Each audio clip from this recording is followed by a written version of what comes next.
You've seen it before. Millions of people screaming at TVs, painting their faces, emotionally destroyed because 11 strangers lost a game.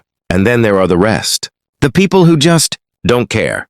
Seriously, not a twitch, not a shout, not even a hint of excitement.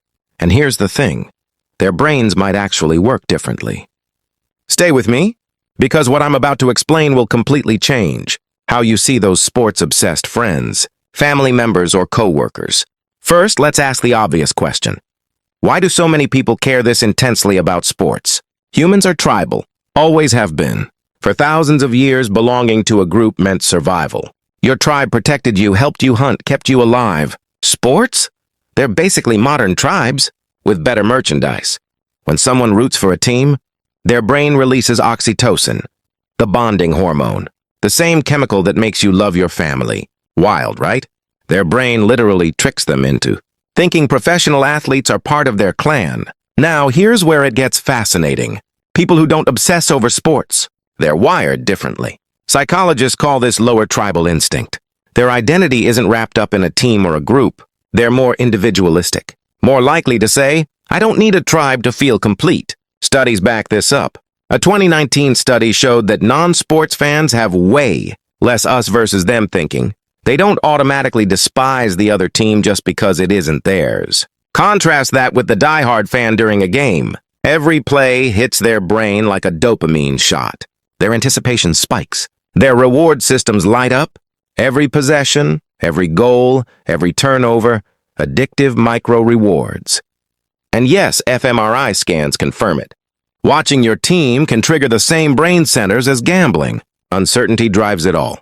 Intermittent reinforcement, the same trick slot machines use. Non-sports fans? Their brains just aren't hooked the same way. That indifference might even be genetic, according to University of Chicago research. Your lack of interest might literally be in your DNA. Here's another difference.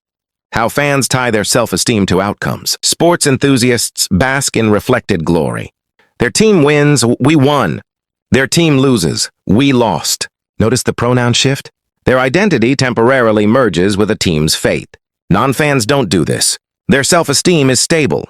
They don't need external victories to feel successful. Their sense of self doesn't wobble because someone else's performance changed. Now, some of you might think, if sports fans are obsessed, maybe they're more empathetic. In a way, yes. They practice caring deeply, even about strangers in jerseys. But non-fans just allocate empathy differently.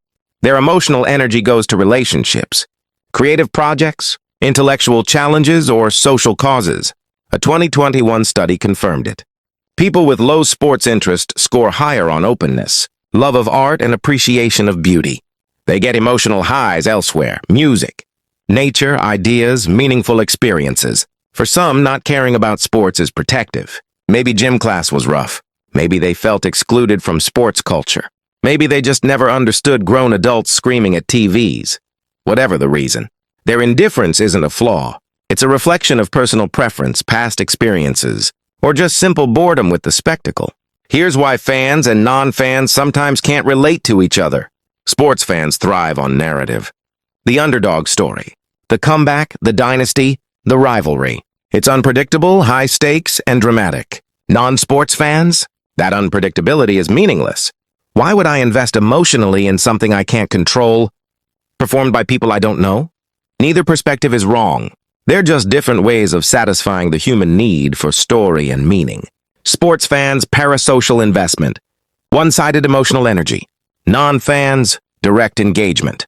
Energy invested where outcomes actually matter, where they are participants, not spectators. Psychologist Macaulay, who studies optimal experience, calls it flow, moments of total absorption. For some, that's a game. For others, it's painting, writing, solving a problem, or simply living fully in the moment. Non-sports fans often report feeling more present in their own lives. They're not spending hours living someone else's highs and lows. They're experiencing their own. So what does this all mean? If you don't care about sports, you're not missing out. You're just different. Your brain, your reward system, your tribal instincts, and empathy allocation are all calibrated differently. And that's perfectly okay. The next time someone asks, "Did you see the game?" and you genuinely don't care, remember you're not broken. You're not boring. You're playing a different game, one that might just maybe be more meaningful in your life. If this resonated with you, hit subscribe to explore more fascinating insights into human psychology. Click one of these videos to discover why quiet, independent thinkers often have an edge over the crowd.